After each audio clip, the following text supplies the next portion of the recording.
దేవునికి మహిమ కలుగును గాక. రెండో దినవృత్తాంతముల గ్రంథము దేవుడు మనతో మాట్లాడుచుంటుండగా మరి మనం విందాం.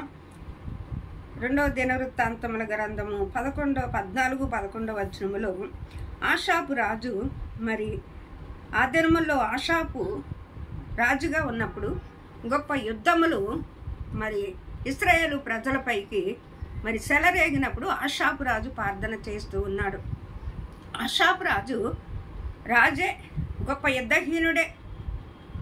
ఆషాపు రాజు పక్షంగా దేవుడు ఉన్నాడు అని గుర్తించి దేవుడే సమస్తమును యుద్ధములు చేయవాడని, ఆయనకు అసాధ్యమైంది లేదు, సమస్తమును ఆయన చేయగలిగిన దేవుడని విశ్వాసముంచి తన బలాన్ని చూడట్లేదు, తన శక్తిని చూడట్లేదు, తన రాజ్య అధికారాన్ని చూడట్లేదు, తన సామర్థ్యతను చూడట్లేదు. కానీ ఎవరిని చూస్తూ ఉన్నాడు అనంటే దేవుని చూస్తూ ఉన్నాడండి. దేవునికి మొరపెడుతూ ఉన్నాడు, దేవుని దగ్గర అంగలారుతూ ఉన్నాడు. దేవా, మా పితరులైన దేవా యెహోవా, ఈ గొప్ప సైన్యముతో యుద్ధము చేయడానికి మాకు శక్తి చాలదు, ఏమీ మాకు చేత కదయ్యా. బలహీనులైన వారికి బలమిచ్చువాడవు నీవే, నరుమాత్రలో ఎవరనో ఓడిపోకుండానట్లుగా జయమిచ్చువాడవు నీవే, మా పక్షంగా విజయమనిచ్చువాడవు నీవే అని ఆషాపు రాజు దేవునికి మొరపెడుతూ ఉన్నాడు. యెహోవా విస్తారమైన సైన్యము చేతిలో ఓడిపోకుండానట్లుగా బలము లేని వారికి బలము దయచేయుటకు నీకన్నా ఎవరు లేరయ్యా. మా దేవా యెహోవా, మాకు సహాయము చేయము, మేము నిన్ను నమ్ముకుని ఉన్నాము. మేము నిన్ను నమ్ముకుని ఉన్నాం. ఎవరిని నమ్ముకుని ఉన్నావండి?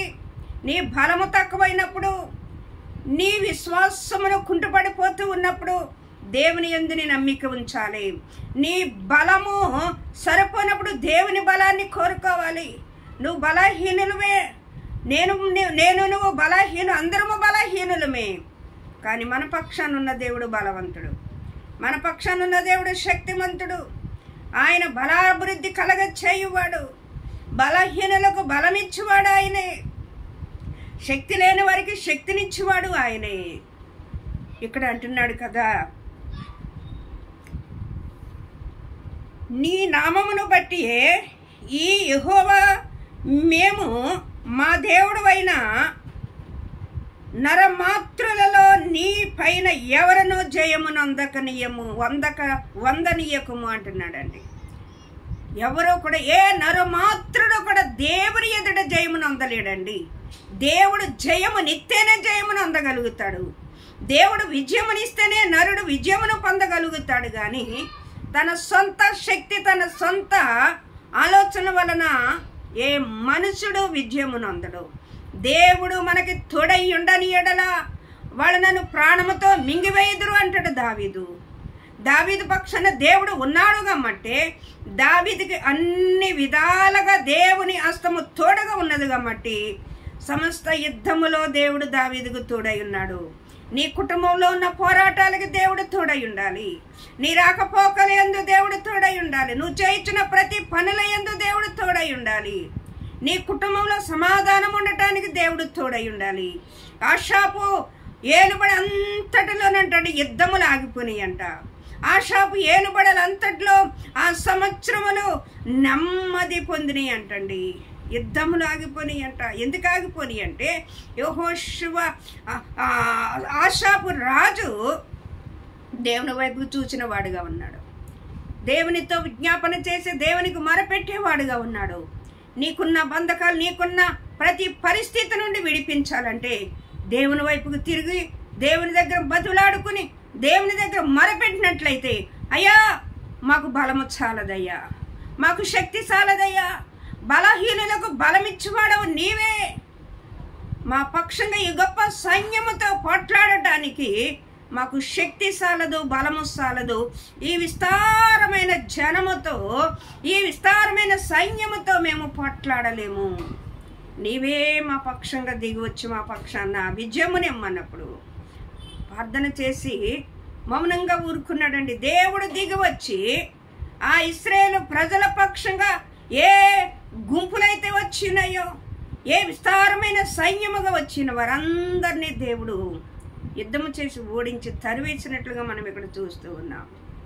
నీ కుటుంబంలో నీ సమస్యలను బట్ట, నీకున్న పరిస్థితులను బట్టి నీ సమస్యలు ఎన్నో విస్తారంగా ఉండవచ్చు, నీ శ్రమలు ఎన్నో విస్తారంగా ఉండవచ్చు, నీకంటే అధికముగా నీ బాధలు ఉండవచ్చు, నువ్వు తాళలేని తట్టుకోలేని శ్రమల గుండగా నీ వెళ్తూ ఉండవచ్చు. ఒకదానిపైన శ్రమలు విస్తరించి ఉండవచ్చు. ఒక సోదర పైన నీ పక్షంగా వెగసపడుతూ ఉండవచ్చు. కానీ దేవుడి పక్షంగా నువ్వు నిలబడినట్లయితే, దేవుడి పక్షంగా నువ్వు ఉన్నట్లయితే దేవుడు నీకు విజయమునిచ్చేవాడై ఉన్నాడు. దేవుడు నీకు సమాధానం ఇచ్చేవాడై ఉన్నాడు. దేవుడు నీకు సంతోషమునిచ్చేవాడై ఉన్నాడు. నీ కుటుంబంలో యుద్ధములు మాన్పువాడాయనే ఉన్నాడు. నీ కుటుంబంలో ప్రతి అపవాది క్రియలను లయపరచువాడు ఆయనై ఉన్నాడు. దేవాతి దేవుడు ఇక్కడ అంటున్నాడు 15వ అధ్యాయము ఇక్కడ 3వ వచనములో ఏమంటున్నాడంటే, ఆయనను మిమ్మలను విసర్జించిన ఎడల, ఆయన యుద్ధకు మీరు వచ్చి ఆయన యుద్ధ విచారణ చేసిన ఎడల ఆయన మీకు ప్రత్యక్షమవుతాడు. ఆయనను మీరు విసర్జించిన ఎడల ఆయన మిమ్మలను విసర్జించును. ఎక్కడెక్కడ దేవుని విసర్జిస్తూ ఉన్నావు? దేవుని దగ్గర విచారణ చేయకోకుండా, దేవుని దగ్గర మొరపెట్టకుండా, దేవుని దగ్గర అంగలార్చకుండా, దేవునికి నీ పరిస్థితులు అప్పగించకుండా, దేవుని చేతిలో నీ పరిస్థితులు పెట్టకుండా సమాధానం ఎక్కడి నుంచి వస్తుంది? నెమ్మది ఎక్కడి నుంచి వస్తుంది? అపవాదికి చోటిచ్చేవారుగా ఉన్నాం, అపవాది క్రియలకు చోటిచ్చేవారుగా ఉన్నాం, అపవాది తంత్రములకు లోబడిపోయేవారుగా ఉన్నాం, అపవాదిని ఎదిరించలేకపోతూ ఉన్నాం, అపవాదికి లోబడిపోతూ ఉన్నాము. కాబట్టి మన కుటుంబాలు, మన సమస్యలు, మనకున్న పరిస్థితులన్నిటిలో యుద్ధములు రేగుచ్చు ఉన్నాయి. దేవుడు నీతో ఉంటే సమాధానం, దేవుడు నీతో ఉంటే ఆనందం, దేవుడు నీతో ఉంటే ఐక్యత, దేవుడు నీతో ఉంటే నెమ్మది. ఆయన ఇచ్చే నెమ్మదిని కావాలండి మనకి. లోకమునిచ్చే శాంతిని మీకు ఇవ్వట్లేదు, నా శాంతిని మీకు ఇస్తున్నాను అన్నాడు ఆయన. ఆయన శాంతి, ఆయన సమాధానం మనం కావాలంటే ఆయన యుద్ధ మనం విచారణ చేసిన వారుగా ఉండాలి. ఆశాపురాజు విజ్ఞాపన చేస్తున్నాడు, మొరపెట్టి ఉన్నాడు. మనకున్న బలము తక్కువ, మనకున్న సామర్థ్యతలు తక్కువగా ఉండవచ్చు. బలహీనులకు బలమిచ్చేవాడు నీకన్నా ఎవరున్నారయ్యా? ఎవరూ లేరండి. దేవుడే మన పక్షాన నిలబడి యుద్ధం చేసేవాడై ఉన్నాడు. నువ్వు దేవుని పక్షంగా నిలబడినట్లయితే ఏ పరిస్థితికైనా నెమ్మది పరిచేవాడై ఉన్నాడు ఆయన. ఏ పరిస్థితికైనా, ఏ తుమ్మాలు రేగినా, ఏ సోదలు రేగినా, ఏ అనారోగ్యములు రేగినా, ఏ అప్పుల బాధలు రేగినా నీ కుటుంబంలో నెమ్మదిని కలగజేసి నెమ్మదినిచ్చే దేవుడై ఉన్నాడు. ప్రార్థన చేసుకో, విజ్ఞాపన చేయి, రోదన చేయి, ఉపవాసం ఉండు, కన్నీరు ఖర్చు. దేవుడు గొప్ప కార్యములు మన జీవితాలు జరిగించడానికి ఆయన ఇష్టపడుతూ ఉన్నాడు. ఆయన మనల్ని కరుణించవలెనని మన పక్షాన నిలబడి ఉన్నాడు. దేవుని వైపుకు చూడు. సమస్యలన్నీ దేవునికి అప్పగించినట్లయితే అది ఎంత పరిస్థితి అయినా, ఎంత గొప్ప పరిస్థితి అయినా సరే నీకు సాధ్యం కదా. ఆయనకి సమస్తమును సాధ్యమే. దేవుడి కార్యాలు పొందుకుందాం, దేవునికి అప్పగిద్దాం. దేవుడి కొద్ది మాటలో తన ఎన్నికల్లో దేవుడు దీవించునుగాక. ఆమేన్.